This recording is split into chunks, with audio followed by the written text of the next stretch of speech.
Olá, seja bem-vindo a mais um videocast aqui do Grupo Ideia. Hoje a gente está nesse evento tão importante que é o 27º Seminário de Mecanização e Produção de Cana-de-Açúcar. Aqui do meu lado está Américo Ferraz, da AFDN. Seja muito bem-vindo. Obrigado. Obrigada por ter topado a entrevista. Bom, Américo, vamos à primeira pergunta. Américo, você disse uma frase que eu preciso começar perguntando. A cana aguenta até agrônomo palpiteiro, mas pisoteio ela não está aguentando não. Quando você olha para o que o setor faz hoje com as colhedoras e transbordos pesando até 45 toneladas, o que mais te preocupa? O que mais me preocupa é a falta de disciplina operacional. Então, o pessoal, a mecanização não é uma coisa tão recente, já tem mais de 20 anos, só que o pessoal ainda não se adequou a ela. Então, muita gente, a gente ainda vai no campo, eu trabalho com consultoria, né? Eu tenho 27 anos também do setor sucrocoleiro, eu trabalho com consultoria já há algum tempo, já fui gestor de grandes grupos, fui diretor do que é hoje atual Ativos, implementei 450 mil hectares de cana, 29 milhões de toneladas, mas o que a gente vê hoje no campo é uma falta de disciplina operacional, e essa falta de disciplina operacional faz com que haja compactação, porque os equipamentos têm um tráfego intenso desses equipamentos no campo e é um peso muito alto. Sim. Então, você acaba com a cana é um ser vivo, você está pisando a cana, você está destruindo o sistema radicular e todo o ambiente que é necessário para a cana desenvolver, que é o solo. Sim. Então você tem uma destruição tanto da biomassa quanto do solo. Não tem quem aguente, Não né? tem quem aguente, por isso que eu falei essa frase. Bom, a gente vê a produtividade cair conforme a mecanização evolui, da colheita manual para a colhedora, da colhedora para o transbordo de 3 eixos. Mas o dano ao sistema radicular é invisível, né? Como que você explica para um gestor o que está acontecendo embaixo do solo que ele não consegue enxergar? Então, tem muito trabalho publicado, eu acho que falta um pouquinho para os gestores procurarem um pouquinho mais de matérias publicadas em revistas de ponta, né? Sim. Tem muita coisa sendo feita, eu pesquiso, concluí meu doutorado há 5 anos mais ou menos, trabalho com grupos de pesquisa e a gente está sempre olhando esse negócio. Então, eu acho que o segredo é juntar essas informações que o mundo acadêmico tem com as informações que a gente tem da usina e fazer um bem bolado, é como se fosse um Lego, você vai construindo, tá? Sim. As etapas para fazer um raciocínio crítico, nem tudo é certo e nem tudo é errado.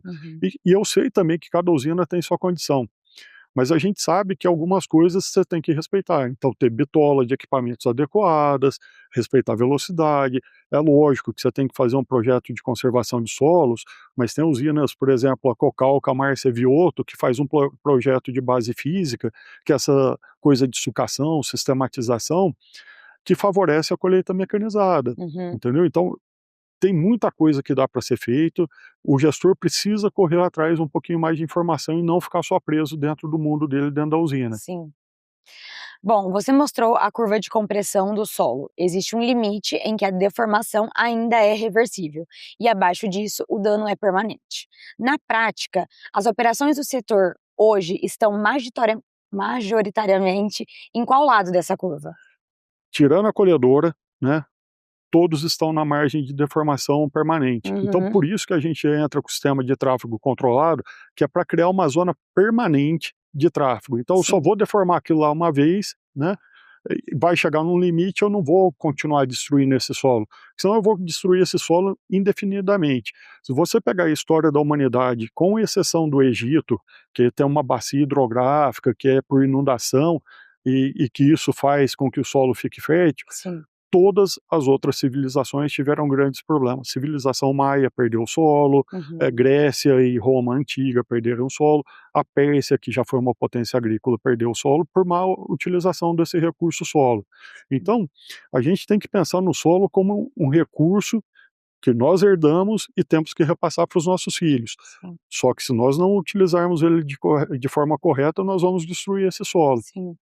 Só para você ter ideia, da Revolução Industrial até hoje, 1/3 dos gases de CO2 que estão na atmosfera vieram da agricultura. Isso é muita coisa, né?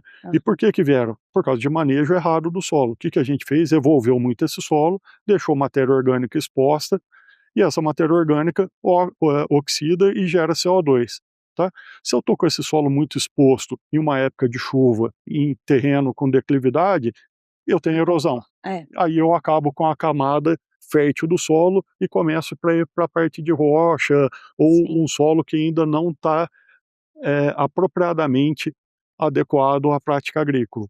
Então eu vou precisar de cada vez mais áreas para produzir o que eu precisava para abastecer uma população. Porque vai cada vez mais acabar esse... Então, quando a gente vê a agricultura brasileira, a gente tem no setor sucroenergético uma cobertura de palha enorme. Então, se a gente conseguir preservar a parte dessa cobertura de palha, associar isso à agricultura de tráfego controlado, com o preparo localizado, a gente está fazendo um manejo conservacionista e proporcionando melhores produtividades.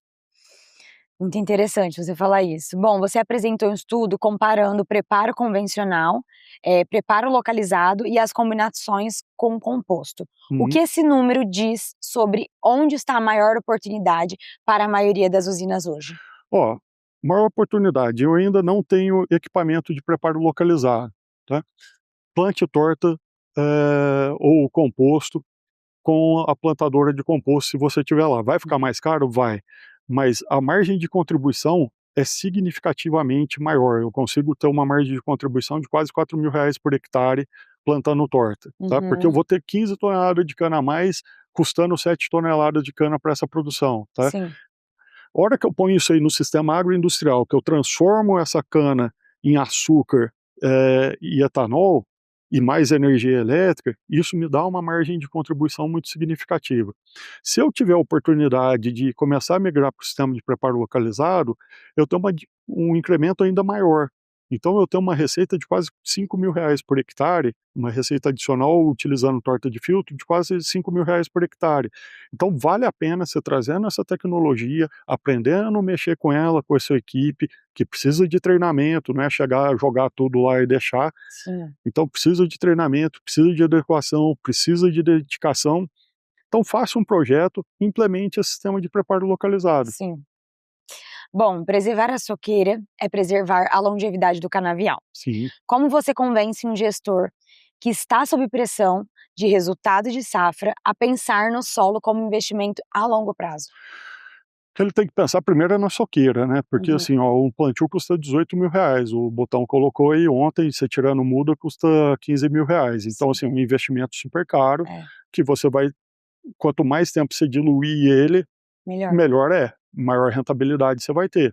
Então, só que você tem que pensar assim, eu tenho um modelo de avaliação econômica desse negócio, que faz um valor anual equivalente, para eu definir qual que é o meu ponto de reforma ideal, porque assim, cai o TCH, você viu que o custo de colheita e tração aumenta, e eles andam juntinhos, né, porque maior rendimento da colhedora, maior rendimento do transbordo, tá? Caiu o TCH, esse negócio cai o rendimento e aumenta o custo. Daí está muito claro, correto? Só que eu preciso computar isso aí na minha receita agroindustrial total e ver quando que esse negócio começa a perder rentabilidade, para definir o momento exato que eu tenho que reformar meu canavial.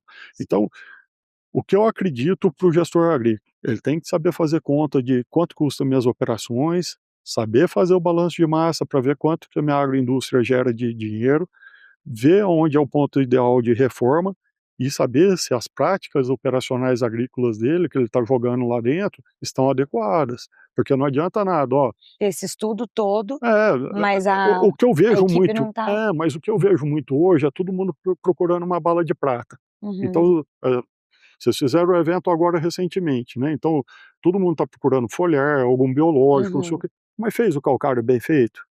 Fez a fosfatagem onde devia fazer?